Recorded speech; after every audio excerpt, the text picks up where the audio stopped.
Welcome back to today's big story. Our Ashanti Regional Correspondent Nuruddin Mohammed joins me on the line now. Nuruddin, thanks for joining us. I was asking earlier, I know you've been monitoring a number of the meetings between the National Peace Council, the regional minister we know was also there. Walk us through what happened at each of these deliberations. Alfred, first of all, we went to the Ashanti Hine Palace where they had some discussion. There we moved straight to Tafo Hine Palace where they also met the chief there and had a discussion with them. What happened actually over there was that they pleaded with the chief to exercise patience and that they were going to talk to the youth, the Zongo youth, to also calm down with the situation. The leadership has taken upon themselves to see to it that this case will come to an end. And so that was exactly what happened at the Tafo Hine Palace. So they went to the Central Mosque where the National Chief Imam actually lead the prayers there. He met the youth in the area and he advised them to allow the issue to come to an end. And he also told them that the leadership would handle this case. The MP for Asawasi spoke. The Deputy National Chief Imam of the Al Sunnah also spoke.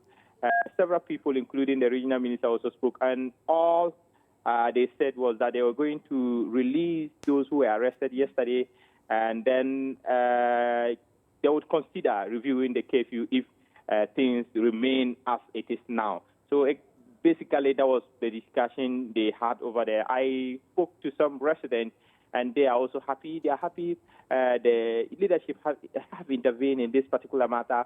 They are also happy that they're going to review the curfew, which, I mean, they are saying it has never happened in their life. They've never experienced it, so they are all excited. They are all, Nuruddin, we'll talk more about what the residents are saying and the mood in the area now following today's resolutions. But we know that all this started after the supporters of the traditional authorities went to destroy the fence wall on this piece of land. We've not really heard from their side.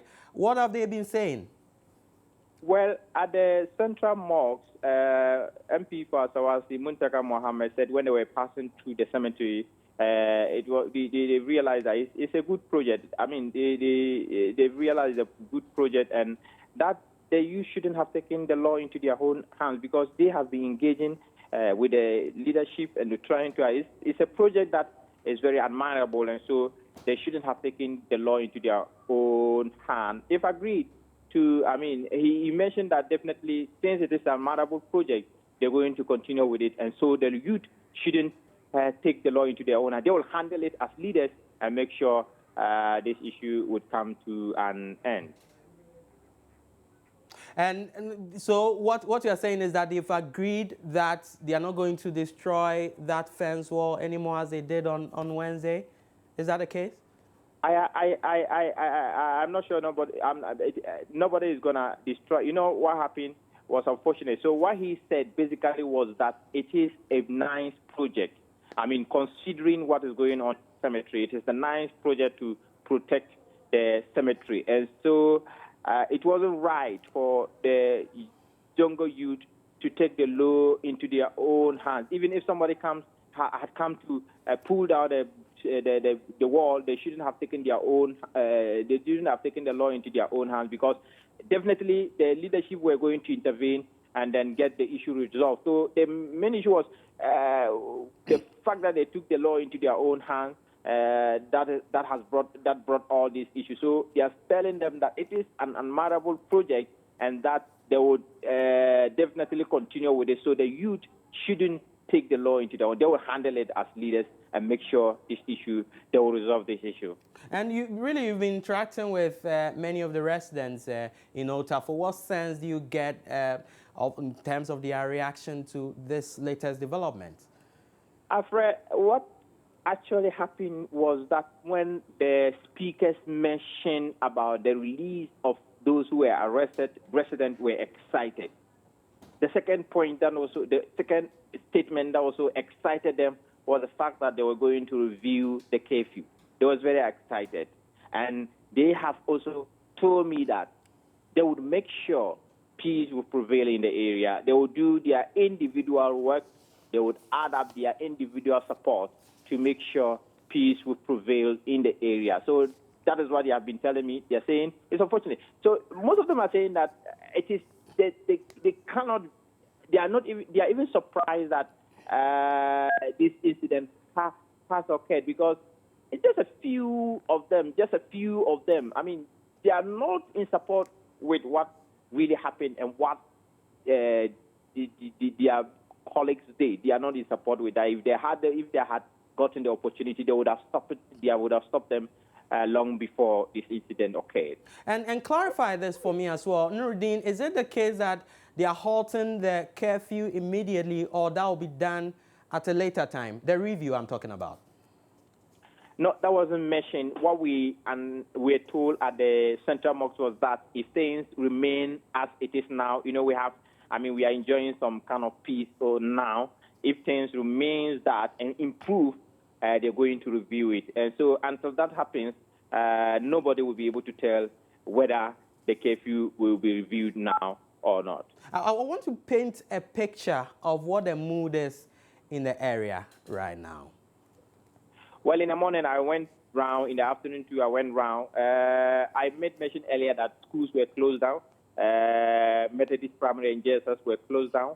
Azaria Islamic Primary and JSS and SHS Senior School were also closed down. So students were not able to go to school today. But businesses, I must say, was going on well. Some banks were open except the Achomakwa Umarura Bank, where I saw people. I think there were staff who came to clean up the place and remove the broken glasses on the floor. And so vehicular movement really improved today as compared to yesterday.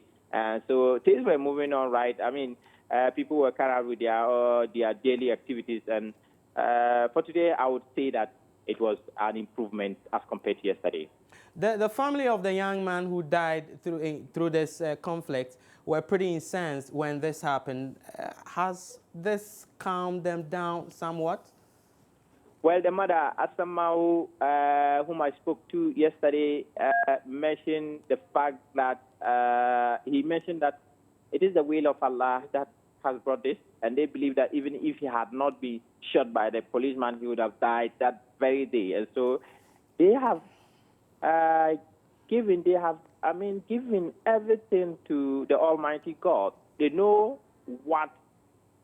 they know that what he has done is best for them. So they wouldn't want to complain about the issue anymore. What they expected to be done yesterday had been done, to release the body, and they were buried, and that was done yesterday. So they are not, after anything anymore, for now, they will continue to pray for their dead, relatives. And just before we came on air, we were having an interaction about the number of churches that were destroyed through this conflict. You've been interacting with some of the church leaders. What have they been telling you? I must say that when I went to the Pentecost Church, when I went there, I met one guy. I didn't meet the leadership of the church. I only met one guy there who was inside, and he gave me all the information of all that happened. He actually told me he was not in the position to to speak on behalf of the church, but he actually told me the damages, what he has seen in the church that were destroyed, but he was not willing to speak to me on behalf of the church. I knew he was not in the right position. I tried speaking to the pastor in charge. I tried his number. It wasn't going through. So that was what happened. But things that were found in the church were destroyed: air conditioner, some drums, some other microphones were destroyed. Similarly, when you go to the mosques at Ahim Brownum, the mosque, as it is being said, is not completely burned, I must say. It was the doors that I saw some black, an indication that the doors were burned. The fans were also destroyed. It was, when you enter it, I realized the fans were somehow, it was destroyed. And the other gates too were also destroyed, and some other things that were found in the mosque. But to say that the mosque was completely burned, that is not true. I went there, saw it myself, and I can confirm that to you, Afre. And I'm pretty curious, Nuruddin, since Wednesday when this incident started unfolding, we saw a number of posts on social media by some youth groups belonging to either faction inciting violence, really. Did that, you think, influence what happened in any way? What the comments on social media? Exactly. I also saw some comments on social media. Some were sending on social media on group pages. Others were sending it to me, asking about the situation in the community. At some point in time, there were some information that wasn't accurate, especially when they were talking about the arrest. Some were saying that, some were complaining that they were other arresting their people. Others were saying, no, they don't arrest this place and all that.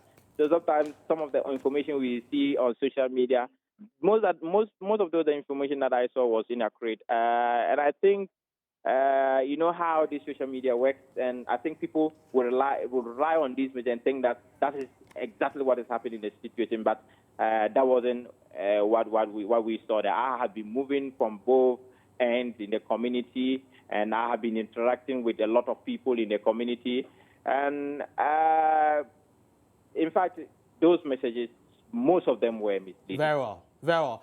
Thank you so much. That was Ashanti Regional Correspondent Mohammed Nuruddin. Thankfully, we've been joined on the line by the spokesperson of the National Chief Imam. And as I mentioned earlier, the National Chief Imam was part of this team that went to the area to try and broker peace in Old Tafo. Thanks for joining us, Sheikh Aramayal Shaibu.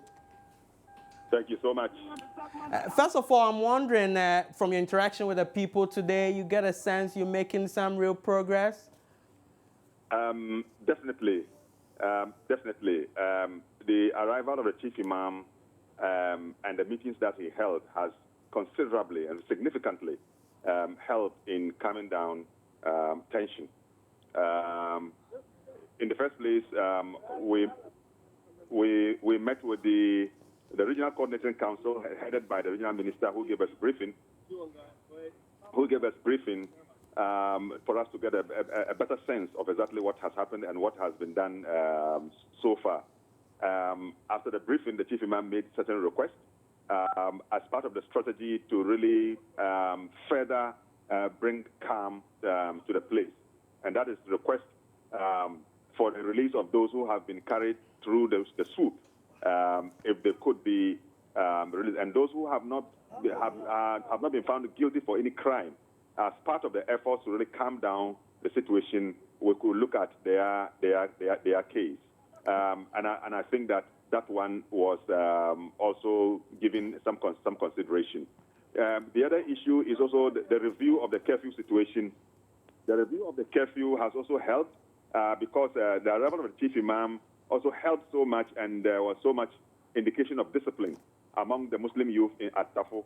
And because of that, the regional minister also has given assurance that the curfew, though, will not be completely lifted, but it will be reviewed. I will say that it has been reviewed, that from tonight it's going to be from 8 p.m. to 4 a.m., meaning that some understanding is reached. And because the mission of the Chief Imam was not immediately to resolve the problem, because it's not possible. So what he has done to really seek to calm down the tension and allow the process to unfold, that will lead to amicable solution of the problem. He visited the Tafo chief, also traditional chief, also a very nice man who was very calm, and the Chief Imam actually pleaded on behalf of the Tafo Muslim community for what has happened, and he was generous enough to really make a good response to the National Chief Imam. And so therefore, the two factions now are calm, and which gives us the hope that in the near future, we will find a final solution to the problem. Well, Sheikh, are you not concerned about the implications of releasing these more than 40 persons who are believed to be at the center of the violence there? That is why the regional minister indicated that as we even make these concessions, we are also observant to see if those that are in the house now give us an indication that still we are in tension, then probably it will also influence the decision to release them. But for now, the idea is that when we release them, because there's so much tension, releasing them now contributes to the calming down of the situation. I'm wondering how releasing them will contribute to calming down the situation when these are the same people suspected to have been at the center of the violence. Reconcile that for me. No, in conflict situations, sometimes you need to be strategic. That's why you make concessions. In conflict resolution, having studied the situation very well, sometimes it's been very unstrategic to remain.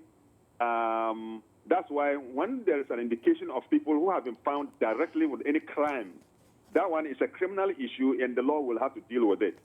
But when you are unable to really get directly the one who did it, then it is very difficult for you. And when it is also exacerbating the situation, then common sense will just tell you that, look, there's no only one way of dealing with the issue. I think it's in that spirit that together the police commander, the regional minister, the district generally, and the Muslim community are in that tete-a-tete to be able to find a solution to the problem. I'm wondering what your boss, the National Chief Imam, makes of this approach where some of the youth groups use social media to incite violence in the area. That's what happened. It's one of the major concerns, and indeed that is why the Chief Imam, in his final message, spoke to the Muslim youth and requested them that they themselves need to now also contribute to the effort. And indeed, at Menshia, it is one of the concerns that was raised by the representative of Tafo, that both on the media and the social media, certain information are being spilled out, which sometimes are not true. For example, the regional minister indicated to us that he had a post that somebody was indicating that a certain mosque was burning. But that, as far as he knows, there's no mosque in Tafo that was put under fire and that was burning. And yet it has been posted over there. And he says that these are the information that when it comes out, it further exacerbates the situation. So both sides have been cautioned.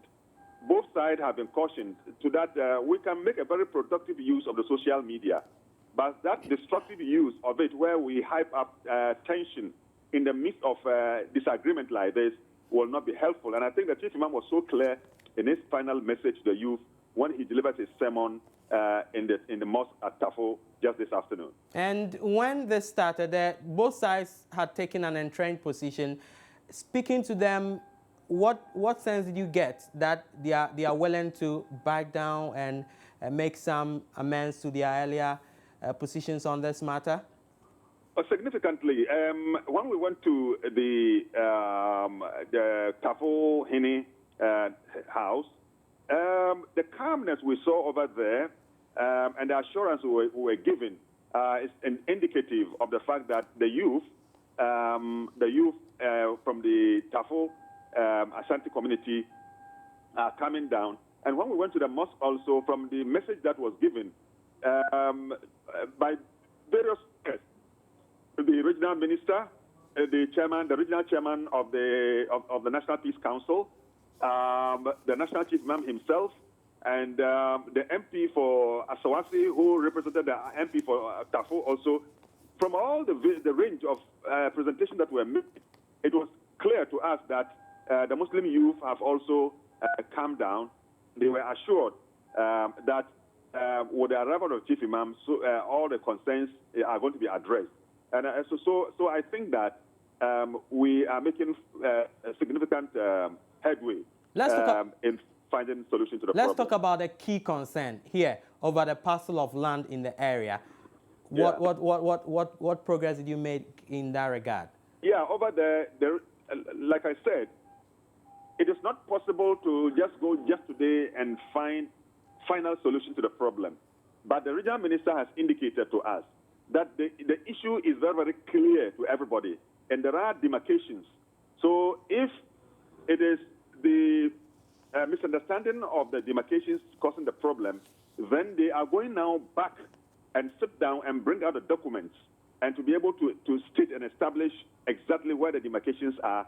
And based on that, they have final solution of the problem, in which case, at this time, it will also be documented. That's pretty interesting. They're going to get documents of who is entitled to which portion of the land and all that. So, let me cut it. Hello? All right, that was spokesperson for the National Chief Imam, Sheikh Barima Osei Asare. But we can now hear from the chairperson of the National Peace Council, who has also been speaking on this development. Well, I must tell you that the Peace Council, that's the Regional Peace Council, headed by Professor Ashama, met with the Muslim youth yesterday.